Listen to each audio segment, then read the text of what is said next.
তিনবার শুধু আমিন আমিন পড়লেন। কেন পড়লেন আমরা কিছু জানি না, আমাদেরকে জানিয়ে দেন কেন আপনি তিনবার আমিন বললেন।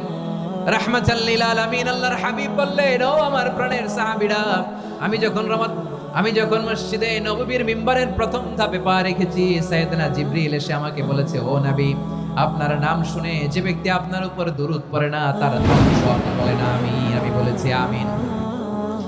দ্বিতীয় ধাপে পা রাখার পর সাইয়েদনা জিবরিল বললেন, ইয়া রাসূলুল্লাহ, মাতা পিতাকে বার্ধক্য অবস্থায় পেয়ে তাদের সেবা করে, তাদের সাথে সদাচরণ করে যে সন্তান জান্নাত কামাতে পারলো না, তার জন্য ধ্বংস। আপনি বলেন আমিন। আমি বলেছি আমিন।